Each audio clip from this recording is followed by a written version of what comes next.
Well, all right. Everybody who's been following the boxing news lately by now knows that the Canelo Alvarez Gennady Golovkin negotiations have hit a snag, and the fight may not happen due to money issues between both men. Obviously, Canelo Alvarez is the A side. In the first fight, he got 70% of the revenue, as opposed to Golovkin getting 30% of the revenue. And in the rematch, it was contracted that Alvarez would get 65% and Gennady Golovkin would get 35%. But because of the recent series of events with Canelo Alvarez failing the 2 drug tests and the first fight being called off because Alvarez was suspended by the Nevada State Athletic Commission, and Golovkin wanted to hold on to that May 5th date and ended up fighting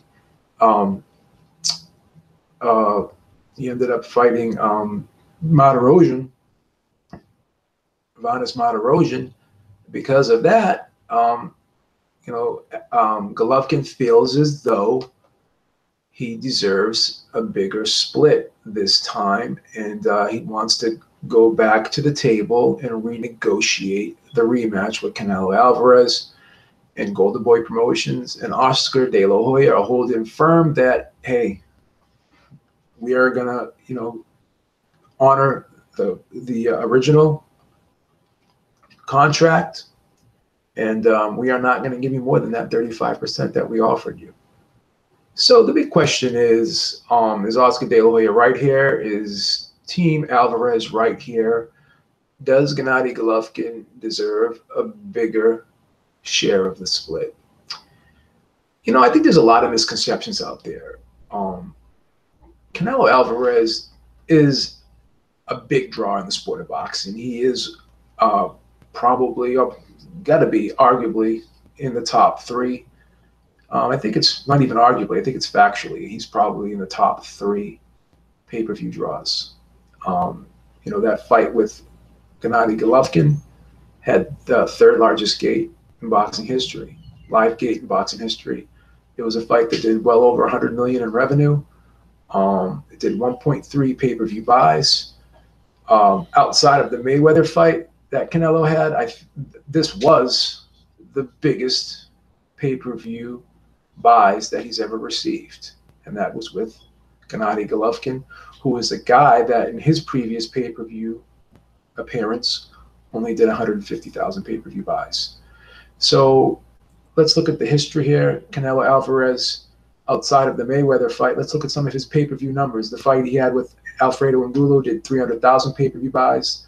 The one with Liam Smith did 350,000 pay-per-view buys. The fight with Amir Khan did 600,000 pay-per-view buys. And the fight with Cotto did 900,000 pay-per-view buys. And the fight with Julio Cesar Chavez Jr. did 1 million pay-per-view buys. So this fight with Golovkin outperformed all of those. It has been his 2nd biggest pay-per-view fight, as I mentioned, outside of Floyd Mayweather. And we all know Floyd Mayweather is the pay-per-view king, and anyone that fights Floyd Mayweather, the fight is going to generate numbers. We know that, as was the example with Conor McGregor, a guy who had no fights, and that fight did 4.4 pay-per-view million buys, 4.4 million pay-per-view buys, which was crazy. So Gennady Golovkin definitely brought something to this event. He brought something to the table, regardless. People want to look at fighters and you want to compare Golovkin to Cotto. You can compare Golovkin to Chavez Jr. Both of those guys have had a history of doing better pay-per-view numbers than Gennady Golovkin's 150,000 pay-per-view buys. To be fair, they've been on pay-per-view a few times. Cotto did 600,000 pay-per-view buys with Margarito. He did 350,000 pay-per-view buys with Martinez. Chavez Jr. did 475,000 pay-per-view buys with Martinez. So Martinez, Cotto, and Chavez Jr., they don't speak English. Obviously they have a big following with the Hispanic fan base, in America, because there is a large Hispanic following, with boxing in the United States. We know that, particularly in California and Las Vegas and Texas. So we know that. But Golovkin is easily not as proven as Cotto, and not as proven as Chavez Jr. was. Um, with pay-per-view buys at the box office, we know that.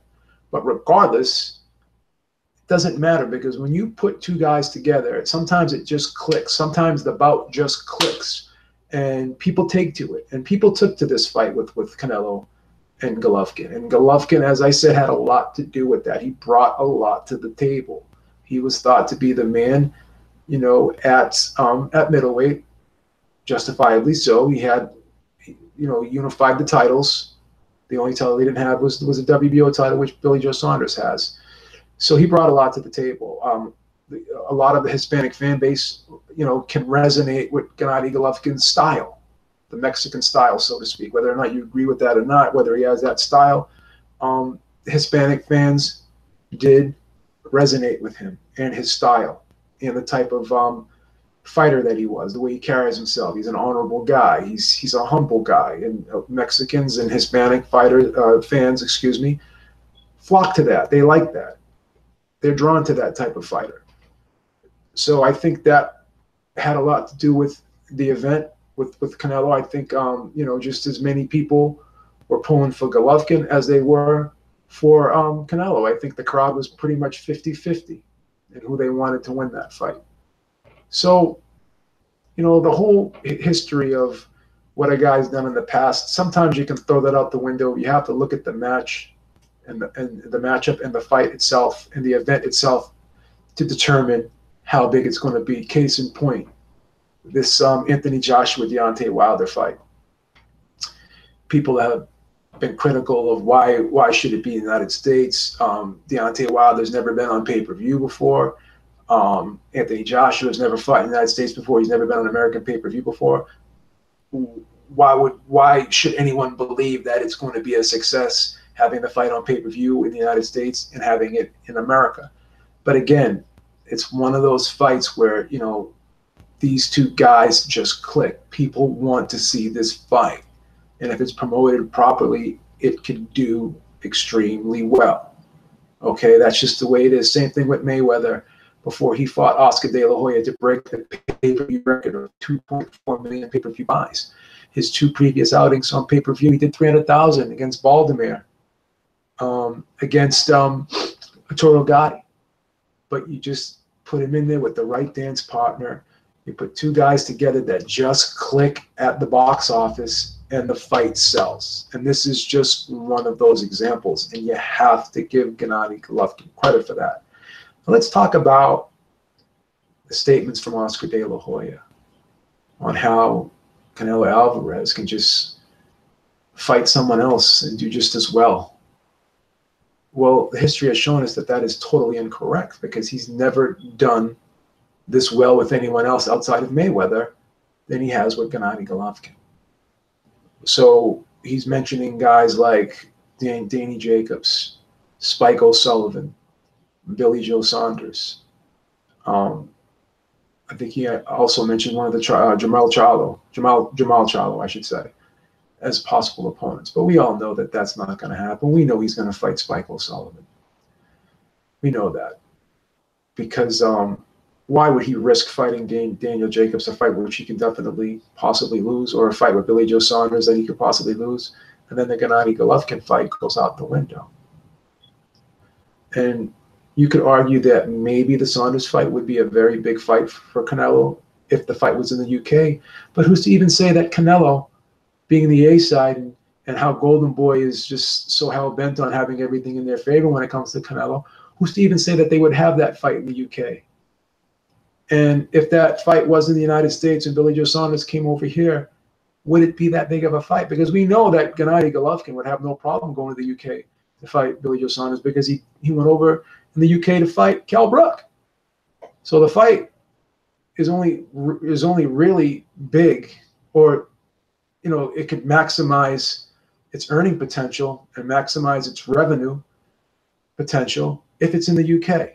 And given the history of Canelo Alvarez wanting things to be his way, would he be willing to go to the UK to make that fight as big as it can be?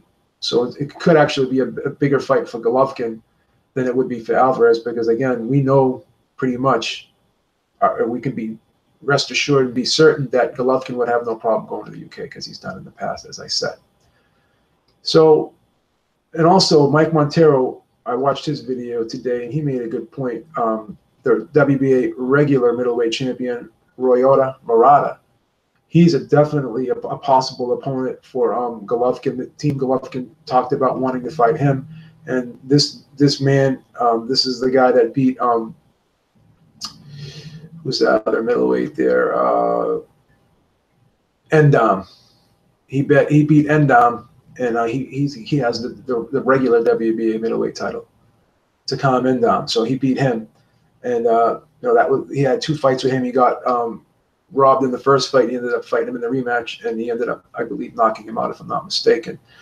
And he's a big name over in Japan. So if Gennady Golovkin goes over to Japan to fight Murata, that would be a really big fight for him. And if Gennady Golovkin decides to go over to the UK and fight Saunders, that's another big fight. So you could argue that if Golovkin goes to Japan to fight Murata and Alvarez stays home and he fights Spike O'Sullivan or even Billy Joe Saunders, you could argue that Golovkin could be in a more lucrative event. He could be in a bigger event, and his fight could actually be bigger than Canelo's next fight if it plays out that way. So should Oscar and Golden Boy Promotions give Gennady Golovkin more than 35%? I say yes. I say, maybe not give him 50-50, but at least bump it up to 45. 55-45 is totally fair. I think that's totally reasonable. And you know what? I think that Golovkin has definitely gained some ground here in terms of leverage. You could still say, and you could still argue that Alvarez still has leverage over him. He's still the A side. But I think, like I said, Golovkin's definitely gained ground in that area, and I think he should be rewarded and compensated for that. I think he's definitely worth more than the 35%. So, I think Team Alvarez has a lot to prove here. They need to prove that, Alvarez is a clean athlete. They made a step in the right direction by signing up for the VADA, WBC VADA clean boxing program. So he's going to be tested vigorously and stringently moving forward. So the drug testing should not be an issue moving forward. But he has to answer the question, what does a clean or a perceived clean Canelo Alvarez do against a clean Gennady Golovkin? Because a lot of people question whether or not he was clean in the first fight. About 90% of the people I talked to, and even myself, believe that he lost the first fight. So a lot of people believe he got a gift in the first fight. So he's got to prove that wrong. He's got to prove that he's a clean athlete. He's got to prove that he can go in there and legitimately beat Gennady Golovkin with no controversy attached to it. Whereas Golovkin doesn't have to prove anything because everyone thinks he won the fight already. He's got the title still. He's still the man in the division. Maybe not the money man. You could still argue that Alvarez is still the money man, but it's not as wide as it used to be. He caught up. He's gained ground. And he's got some decent fights out there ahead of himself as well. So if Gennady Golovkin never fights Alvarez again, I don't think anyone's really going to care. But if Alvarez does not clear up that blemish of the perception of him possibly being a dirty fighter in the first fight, the perception of him always getting gift decisions in high-profile fights against tough opposition, he needs to erase that stigma. He needs to go in there and get a clean victory over Golovkin for anyone to really, really wipe away all the question marks from Saul Alvarez's slate. So I think he's the one with more to prove here, and I think he needs Gennady Golovkin, maybe even more than Gennady Golovkin needs him, given the current circumstances. Now, we're not going to sit here and flip the script and say that Gennady Golovkin is the A side. Absolutely not. But we can argue that maybe he is an A- or a B+ here, and not just a straight B.